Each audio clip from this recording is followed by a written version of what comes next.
decisivos de la segunda mitad del siglo que acaba de cerrarse.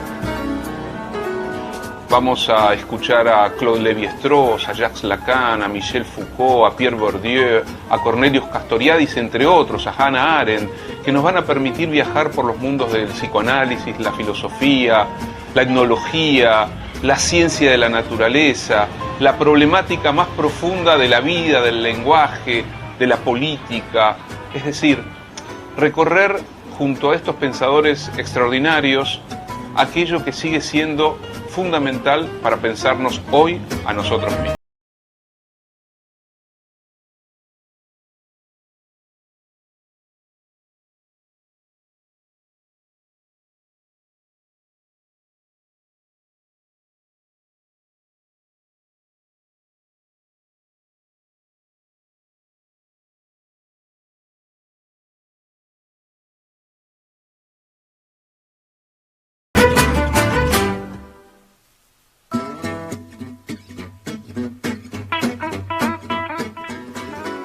Hoy vamos a tener la oportunidad de ver y escuchar una entrevista a Michel Foucault, a un Foucault todavía joven, un Foucault que está entrando en la década de los 60, no en edad, sino esa vertiginosa, turbulenta y extraordinaria década del 60 del siglo pasado. Vamos a poder escuchar a un Foucault que va a reflexionar, ustedes lo van a escuchar y ver, en torno a la relación entre filosofía y psicología.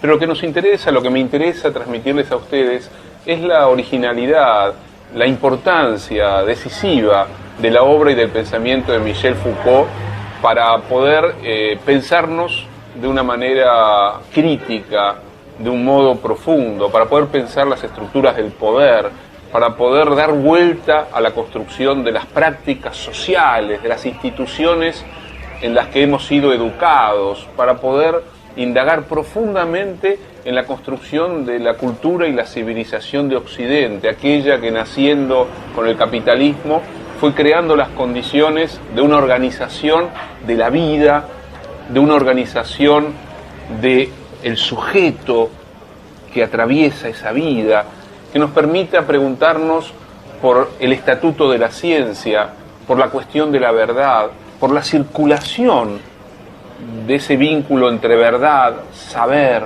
poder. Vamos a tratar de escuchar a un Foucault que ya ha escrito la historia de la locura en la época clásica, que es una maravillosa indagación para dar cuenta de qué ha sido del lugar del loco en la cultura de Occidente. Es el Foucault que está preparando Las palabras y las cosas, donde va a preguntarse por el surgimiento de la ciencia del hombre, de las ciencias sociales en el final del siglo XVIII y el comienzo del siglo XIX. Un Michel Foucault que no simplemente va a ser parte del gran debate del estructuralismo y del postestructuralismo francés de los años 60, sino que va a marcar a fuego la historia, la filosofía, la ciencia del lenguaje, la economía política, al tratar de hacer una genealogía, una indagación de cómo ha funcionado la máquina del saber, tratando de señalar que no hay saberes neutrales, objetivos, puros, virginales, sino que todo saber se entrama en una lógica del poder, en un modo de construir sentido y de organizar y sistematizar y cuadricular y ordenar la vida de los seres humanos. Pero Foucault no es simplemente un pensador del siglo que se ha cerrado. Foucault es aquel que ha pensado el funcionamiento de la sexualidad, de las cárceles. Foucault es aquel que ha indagado, insisto, por la máquina del poder. Y Foucault básicamente nos sigue hablando a nosotros. Foucault ha pensado lo que se ha denominado la biopolítica, es decir, el momento histórico en el que el Estado se hace cargo de la totalidad de la vida de los seres humanos. Foucault ha tratado de pensar la relación entre las palabras y las cosas.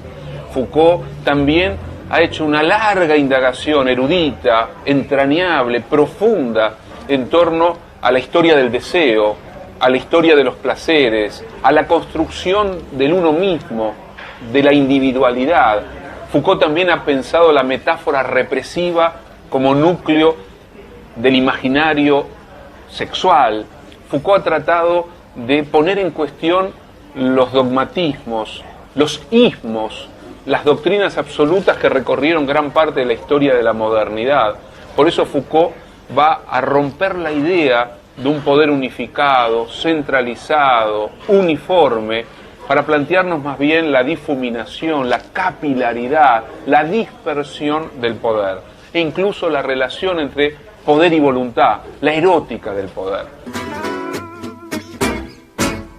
En Foucault, en sus reflexiones, están las obras de Lacan, de Lévi-Strauss, de Nietzsche, de Hegel, de gran parte de la tradición filosófica, de los griegos, pero también está el trabajo del archivista, del arqueólogo de las ideas, de aquel que va a hurgar en lo profundo de la construcción de sentido que está en el mundo de las instituciones. El Foucault de Vigilar y Castigar, otro de sus libros culminantes, va a preguntarse por la construcción del delincuente, por la metáfora del encerramiento, por la construcción de una sociedad de la vigilancia, de la punición y del castigo. Es un Foucault también comprometido con su época, con las luchas de las minorías, de los otros, de los excluidos. Es un Foucault que nos permite romper la lógica del prejuicio, del racismo, de la exclusión de aquel que vive una vida distinta, entre comillas, a lo que se acepta por normalidad. El pensamiento de Foucault es un pensamiento que va contra el estatuto de la normalidad, contra los paradigmas del sentido común. Por eso es clave como pensador para hoy, en este tiempo que nos toca vivir, romper nuestros propios prejuicios, nuestra propia manera de generar exclusiones sociales, raciales, exclusiones de aquellos que viven, piensan de una manera distinta a lo que se acepta por normal. En una sociedad como la nuestra, en un país como el nuestro, en la Argentina, la obra de Foucault es una incitación a un pensamiento crítico, es una incitación a romper los moldes, los dogmas y los prejuicios. Por eso los invito a escuchar y ver a este Foucault joven, que sin embargo ya va anticipando el núcleo de sus ideas principales.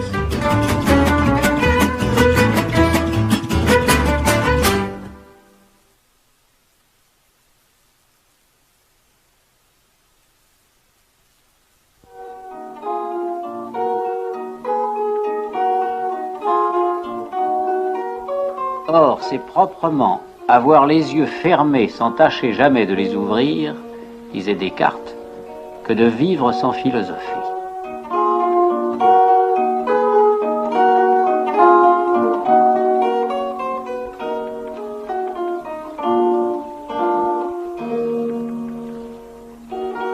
Il y a une vie de la philosophie hors de la classe, une cité des philosophes qui l'englobe et la nourrit.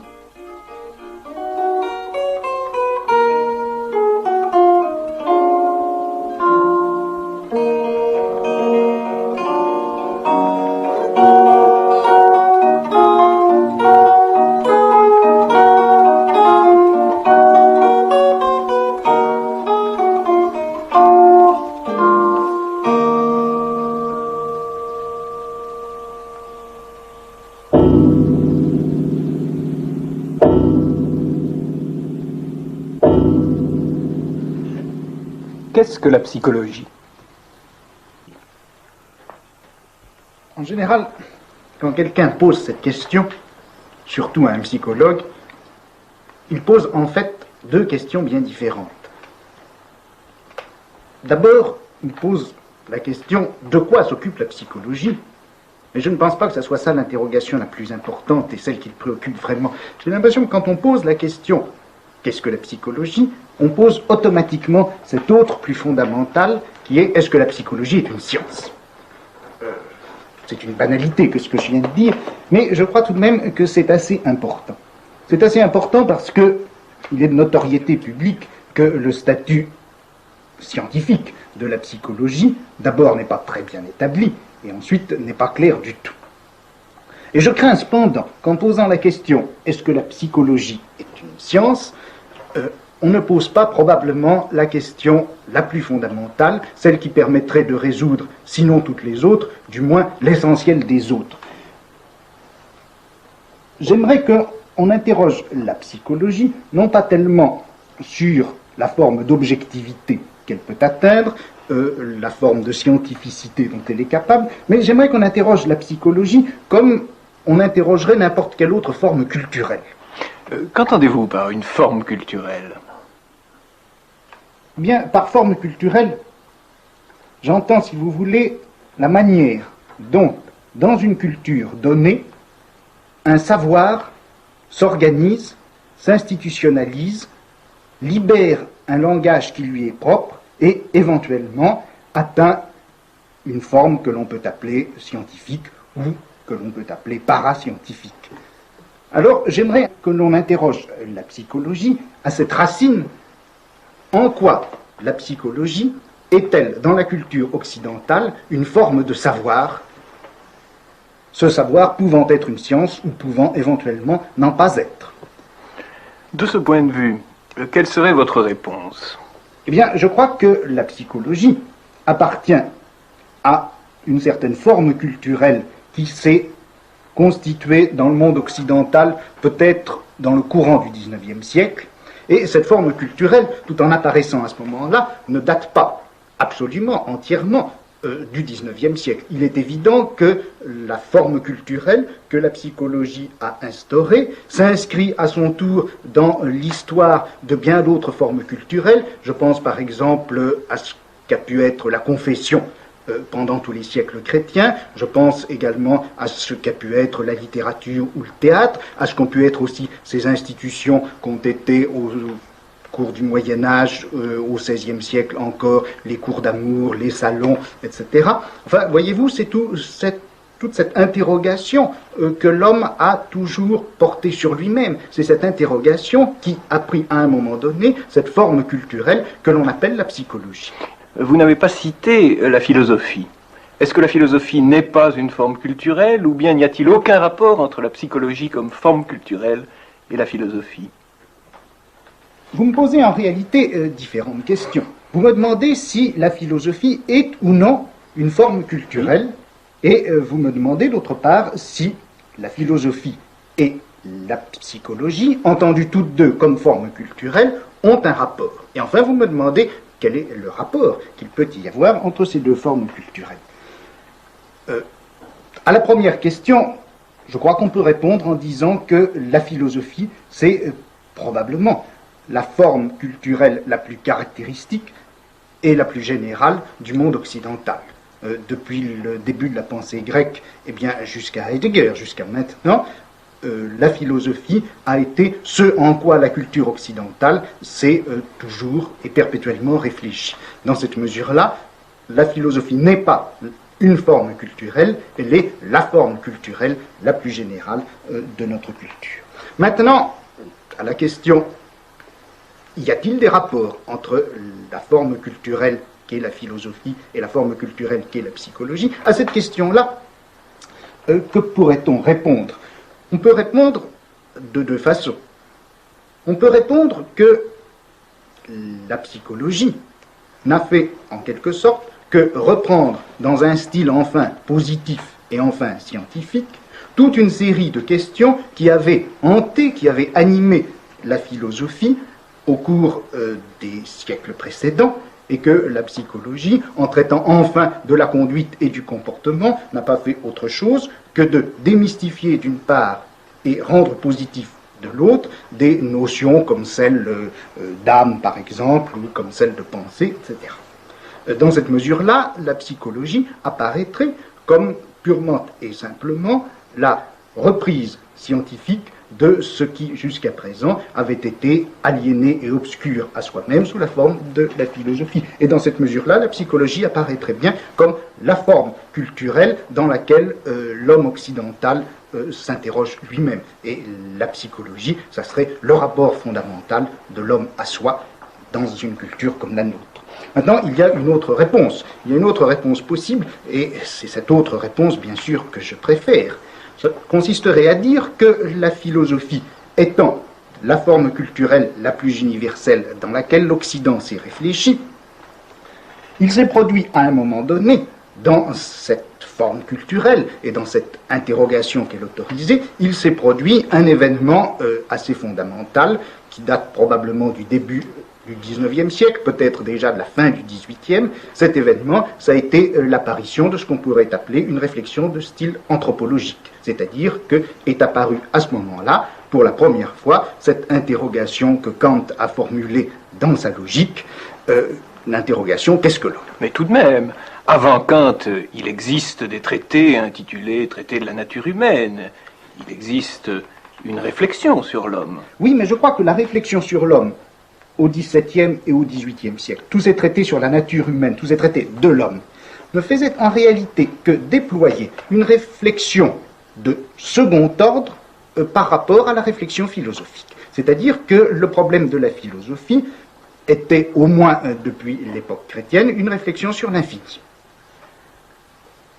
L'homme ne suscitait de questions que par rapport à cette philosophie de l'infini, c'est-à-dire qu'on se demandait à quelles conditions et comment il pouvait se faire que des êtres finis puissent, d'une part, avoir une connaissance vraie, c'est-à-dire une connaissance de l'infini, et pourtant être renvoyés perpétuellement à leur finitude de fait par des choses comme l'erreur, comme le rêve, comme l'imagination, etc. Dans cette mesure-là, la question « qu'est-ce que l'homme » n'était pas, je crois, la question fondamentale de la philosophie. Et puis avec Kant, il y a un renversement de perspective. Avec Kant, il y a un renversement de perspective, c'est-à-dire que pour la première fois, la philosophie s'interroge primitivement sur la finitude. C'est à partir de la finitude que l'interrogation philosophique va se déployer. Il est d'ailleurs caractéristique que, quelque temps déjà auparavant, bien sûr, la pensée de l'infini avait émigré du côté des mathématiques. Tout de même, la critique de la raison pure n'est pas une anthropologie. Oui, mais je vous répondrai par le texte de Kant dans la logique. Vous savez, lorsque Kant dit que les trois questions, que puis-je connaître, que dois-je faire, que m'est-il permis d'espérer, se rapportent toutes les trois à une quatrième question, Vastis der Mensch, la question qu'est-ce que l'homme, et dont il dit qu'elle est à la fois la question de l'anthropologie et la question la plus générale de la philosophie. Et dans cette mesure-là, je crois que Kant est bien, sinon le fondateur, du moins le découvreur de ce nouveau champ philosophique qu'est l'anthropologie, champ philosophique qui est arrivé, je crois, au XIXe siècle, et par l'intermédiaire de la dialectique, de Hegel, de Marx, à recouvrir le domaine qui était traditionnellement celui de la philosophie.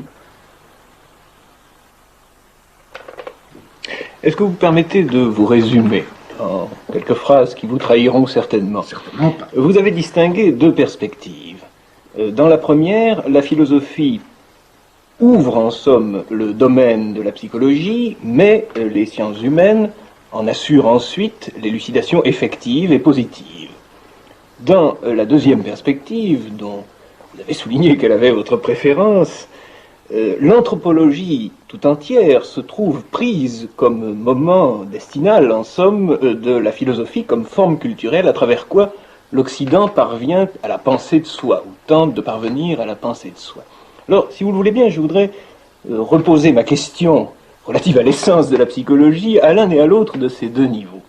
Et d'abord, si l'on admet que la philosophie a en somme prescrit implicitement son domaine aux sciences humaines en général, les sciences humaines prenant maintenant dans l'optique positiviste, disons, le relais de la vieille question philosophique. Dans cette optique-là, en admettant que vous puissiez la mimer provisoirement, qu'est-ce qui assure la spécificité de la psychologie au milieu des autres entreprises que l'on désigne communément du nom de sciences humaines?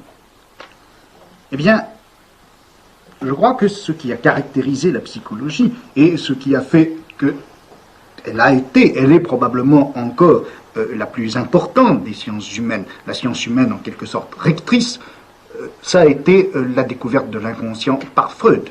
C'est-à-dire que la psychologie a elle-même, à l'intérieur de soi, opéré vers la fin du XIXe siècle une reconversion tout à fait étonnante et qui est, je crois, qui ouvre, je crois, la dimension la plus problématique et la plus fondamentale de la psychologie.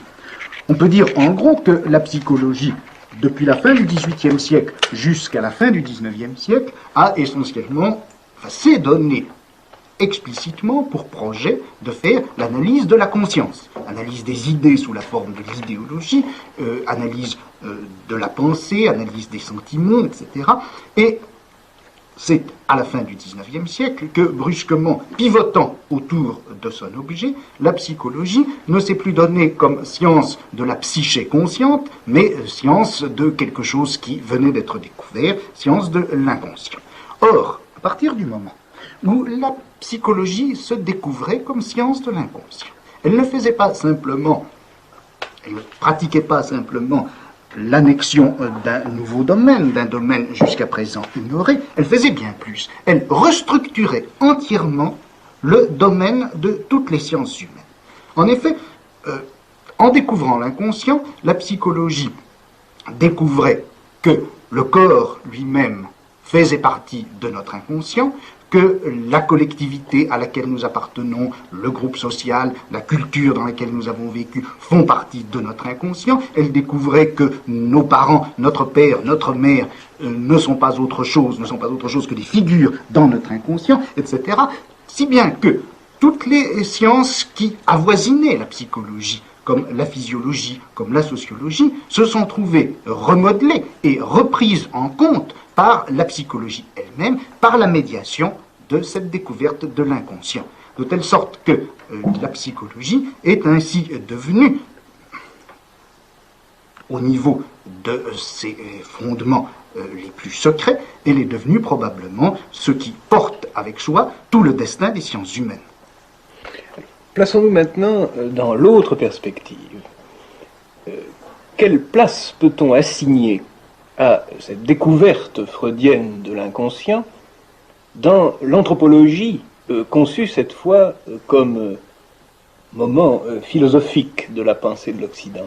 Eh bien, là, il s'est produit un certain nombre d'événements. Voyez-vous, je parle toujours d'événements, mais je suis farouchement partisan de l'histoire événementielle, au moins en philosophie. Puisqu'après tout, jusqu'à présent, on n'a jamais fait l'histoire de la pensée qu'en termes abstraits de structure générale, idéale et intemporelle. Eh bien, il faudrait peut-être risquer une histoire purement événementielle de la philosophie, et non pas des philosophes. Eh bien, si on faisait une histoire événementielle de la philosophie, je crois qu'il faudrait constater une série de faits, d'événements en quelque sorte bruts dans l'être même de la philosophie, qui se sont passés au XIXe siècle. Cet inconscient que la psychologie découvre comme nouvel objet et en même temps comme méthode absolument universelle pour toutes les sciences humaines, voilà que cet inconscient, en fait, il était déjà réfléchi par la philosophie elle-même, et ceci depuis Schopenhauer. Or, cet inconscient qui était objet philosophique depuis Schopenhauer et qu'il est resté jusqu'à Nietzsche, a été en même temps pour la philosophie, ce qui lui a permis de contourner la question anthropologique que Kant avait assignée à la philosophie comme son domaine le plus général. Grâce à la réflexion sur l'inconscient, on s'est aperçu, si vous voulez, pour parler très grossièrement, finalement, que l'homme n'existe pas. Et c'est bien ce que Nietzsche a découvert lorsque, en affirmant la mort de Dieu, il a montré que cette mort de Dieu, ce n'était pas simplement la fin de la religion chrétienne, ce n'était même pas la fin de toutes les religions, mais c'était la fin de l'homme dans sa réalité et dans sa valeur humaniste, tel qu'il avait été reconnu depuis la Renaissance, depuis le protestantisme, peut-être même bien avant, depuis Socrate.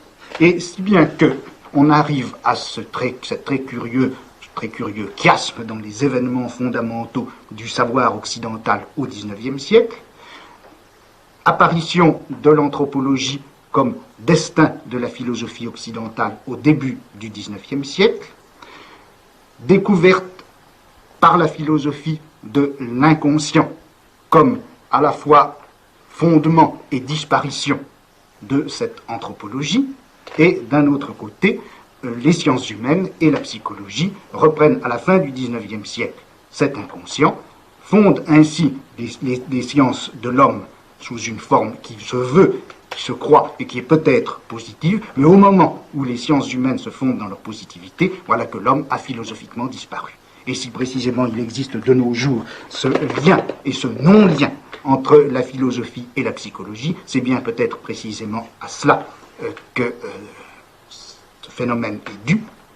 D'une part, la philosophie a imposé le thème anthropologique à toute la culture occidentale, et puis au moment où la psychologie reprend ce thème anthropologique et lui donne, grâce à l'inconscient, une parole absolument nouvelle et peut-être positive, eh bien la philosophie découvre que l'homme lui-même n'existe pas, ce qui fait que la positivité de la psychologie n'aurait peut-être pour fondement que cette aberration, ce vide, cette lacune qui serait l'existence de l'homme.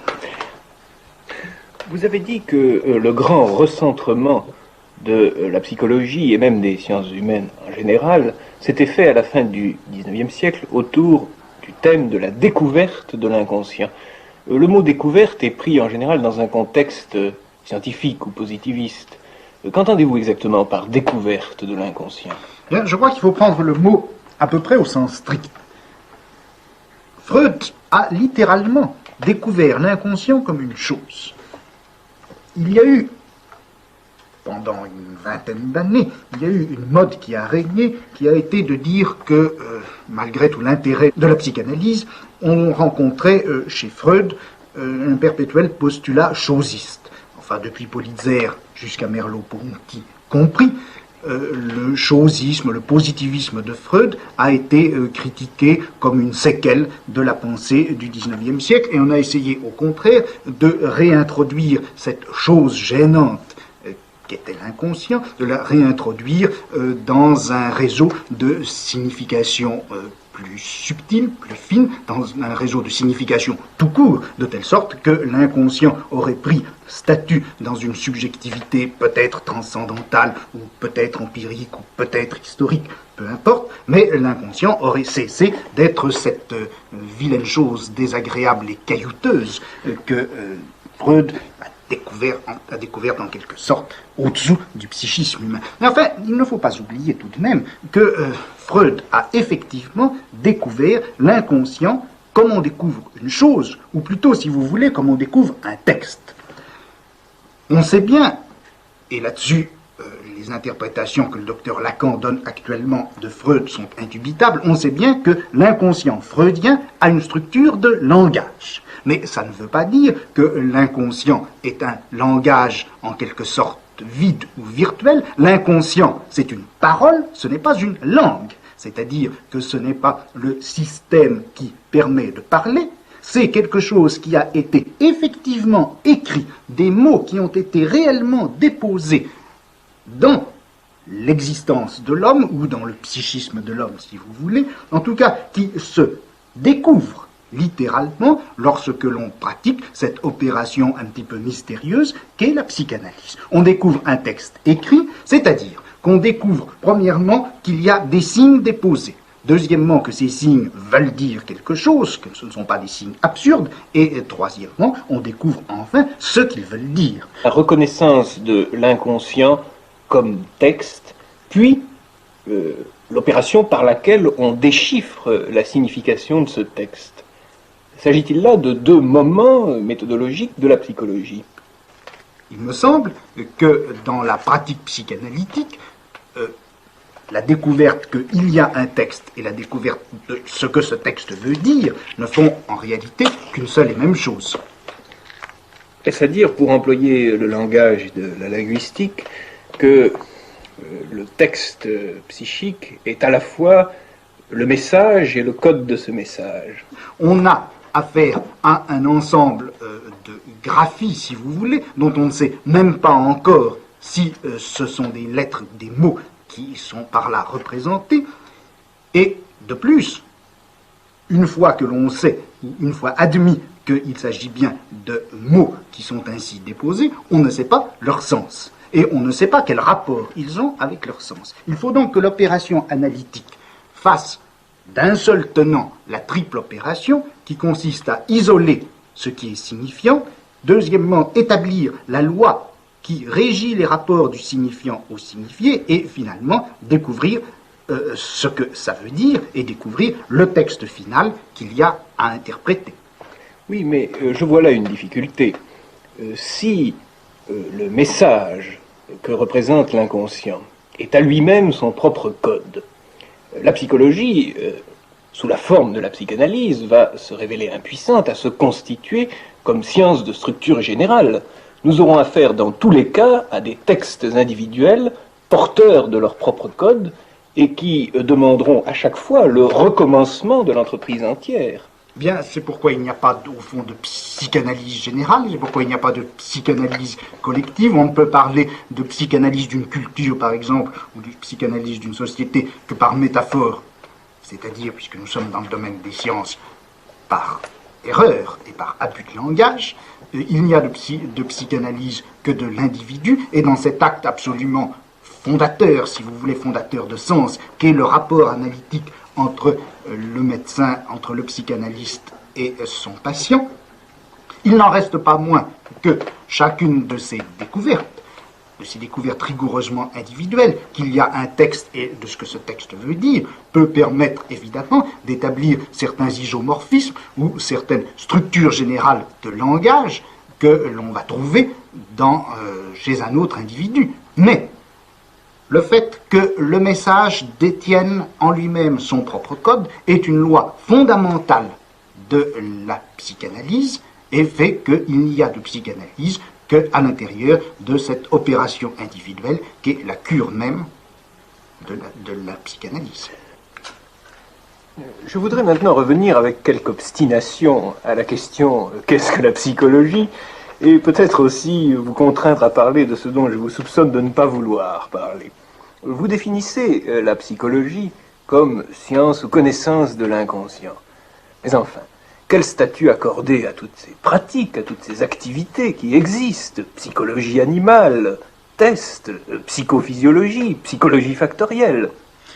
Bref, tout ce qu'on appelle, pour l'opposer à la psychanalyse, la psychologie théorique ou la psychologie de laboratoire. Bien, il me semble précisément que cette psychologie est la moins théorique qu'on puisse imaginer. Je veux dire ceci, c'est qu'il n'y a certainement pas entre la théorie et la pratique freudienne la distinction qu'on a voulu croire pendant un certain nombre d'années. La pratique freudienne et la théorie freudienne ne sont certainement qu'une seule et même chose. En revanche, la psychologie dite théorique me paraît terriblement pratique. Je veux dire ceci, c'est que les rapports de production ont changé entre le 19e et le 20e siècle. Les rapports de production ont changé, et puis, de plus, l'homme est apparu comme n'étant pas simplement un producteur, mais maintenant comme un consommateur. Et il me semble que, d'une part, dans cette apparition de la consommation comme fait économique essentiel, et puis dans le jeu qui s'est produit dans les rapports de production, c'est libérer un espace à l'intérieur duquel un certain nombre de pratiques sont devenues possibles. La psychologie des aptitudes, si vous voulez, et la psychologie des besoins me paraissent l'une et l'autre se loger très bien à l'intérieur de ces nouvelles pratiques économiques. Et je crois que toute la psychologie, à partir du moment où elle n'est pas psychologie de l'inconscient, c'est-à-dire à partir du moment où elle n'est pas psychanalyse, est forcément une psychologie de type économique. On a fait grand usage, au moins à une certaine époque, pour distinguer, pour opposer psychologie expérimentale ou positiviste et psychologie anthropologique, disons, de la distinction entre explication et compréhension. Est-ce que ça vous paraît avoir un sens? Je crois que ça en a un est très profond. Mais je ne suis pas sûr que la notion de compréhension, que le mot même de comprendre, soit absolument le mieux adapté. Il me semble, si vous voulez, que ce qui s'est passé, c'est en gros la chose suivante. Depuis le XVIIe siècle jusqu'à la fin du XIXe, toutes les disciplines interprétatives ou exégétiques étaient en quelque sorte restées dans l'ombre, ou s'étaient retirées dans l'ombre au profit de toute une méthodologie du savoir qui cherchait beaucoup plutôt la définition plus ou moins positiviste de loi ou de principe d'explication. Et voilà que, à travers Nietzsche, à travers la réapparition également de l'exégèse et de l'interprétation des textes religieux au XIXe siècle, à travers, bien entendu, la psychanalyse qui est découverte et interprétation du signe, voilà que sont réapparues dans la culture occidentale des techniques interprétatives, des techniques d'exégèse qui avaient été fondées à Alexandrie avant même le christianisme et qui n'ont pas cessé de surplomber le monde occidental jusqu'au XVIe siècle, jusqu'à la Renaissance, peut-être même jusqu'au cartésianisme. Et c'est la réapparition de ces techniques interprétatives que Dilthey a appelé du mot peut-être pas très ajusté de comprendre. J'aimerais mieux que l'on dise expliquer et interpréter, ça me paraîtrait beaucoup mieux caractériser ce mouvement de bascule par lequel la vieille exégèse alexandrine a réapparu chez nous à travers Freud et jusqu'aux psychanalystes contemporains. Eh bien, je terminerai par une question pédagogique. Si vous aviez à enseigner dans une de nos classes terminales ce qu'on appelle la psychologie, comment vous y prendriez-vous ? Bien, je dois vous dire que je serais assez embarrassé. Parce que j'ai l'impression que j'aurais un rôle au moins double. Il faudrait d'une part que j'enseigne la psychologie et d'un autre côté que j'enseigne la philosophie. Il me semble que la seule manière de résoudre ce problème, ce n'est pas de nier le partage, mais au contraire de l'appuyer, de le marquer davantage encore. Et ce que j'aimerais faire, c'est faire mon cours de psychologie masqué comme le philosophe de Descartes, mais c'est en tant que psychologue, cette fois, que je serai masqué. Je tâcherai de changer mon visage autant que faire se peut, changer ma voix aussi, changer mes gestes, changer tout mon habitus, et puis, pendant l'heure de psychologie, eh bien, j'enseignerai la psychologie de laboratoire, j'enseignerai les tests, j'enseignerai le labyrinthe, j'enseignerai le rat.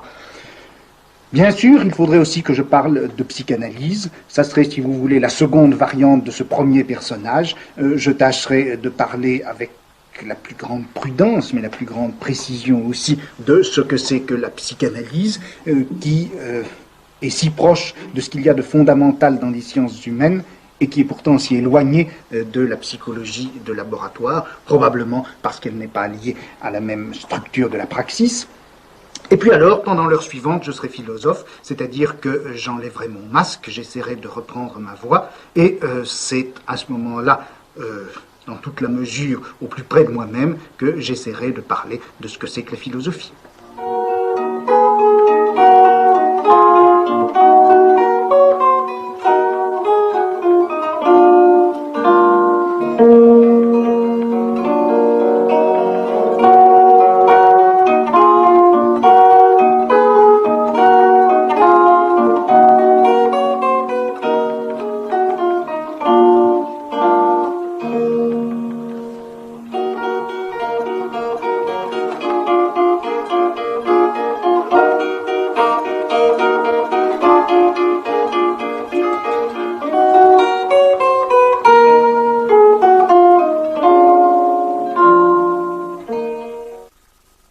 Les decía en la presentación de la entrevista a Michel Foucault que nos íbamos a encontrar con un Michel Foucault joven al comienzo de los años 60, que ya ha hecho un recorrido más que interesante para desentrañar el funcionamiento de la máquina médica y la máquina psiquiátrica, primero escribiendo una obra como El nacimiento de la clínica y después una obra como La historia de la locura en la época clásica.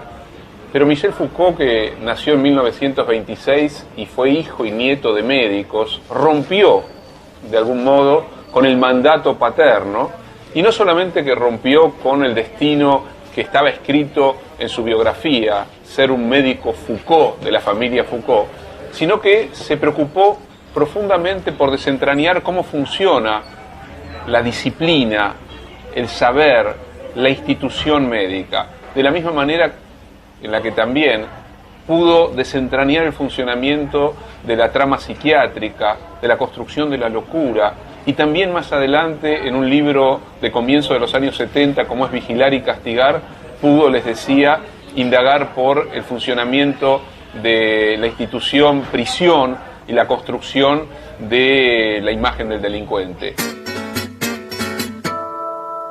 Michel Foucault murió en 1984, murió de HIV, de SIDA, pero de algún modo su muerte tiene que ver con una época, tiene que ver también con un modo de discutir y disputar las certezas del poder. Hay un momento emblemático y entrañable de Michel Foucault encontrándose con Jean-Paul Sartre en una misma manifestación y bajo una misma consigna, que es la lucha contra el sistema carcelario francés. Un Michel Foucault que recorrió los años 60 desde una perspectiva crítica y de compromiso político-intelectual. Un Michel Foucault que vivió en carne propia el prejuicio y la discriminación por su propia elección sexual. Un Michel Foucault que quiso indagar en la lejanía de la historia de Occidente cómo se fue construyendo la cuestión de la trama del deseo, de los placeres, la construcción, podríamos decirlo de este modo, de la subjetividad. Un Michel Foucault que sospechó de toda máquina construida desde la lógica del poder. En esta entrevista, Foucault muy didácticamente, pero con mucho énfasis, nos muestra la relación entre filosofía y psicología, habla de la ruptura freudiana, de la cuestión del inconsciente, se pregunta por la idea de cultura y también ya establece esa primera definición, esa primera aproximación al vínculo entre saber y poder. Foucault es un genealogista que, heredando críticamente a Nietzsche, va hacia el pasado para pensar el presente. Siempre que va hacia el pasado, lo hace desde la propia actualidad. No va al pasado como quien entra en un museo para ver y visitar cosas muertas. Va al pasado para entender lo que hoy nos atraviesa, lo que hoy nos constituye, lo que hoy nos domina, lo que hoy nos sujeta. Fue nuevamente un placer haber compartido con ustedes, en este caso, la entrevista a Michel Foucault. Insisto, un pensador extremadamente actual, extremadamente provocativo, que lo que genera es no simplemente que lo leamos, que tratemos de recorrer su obra, sino que podamos pensarnos críticamente a nosotros mismos a través de la indagación de su pensamiento. Gracias por haber compartido este programa y esta entrevista. Nos vemos la próxima.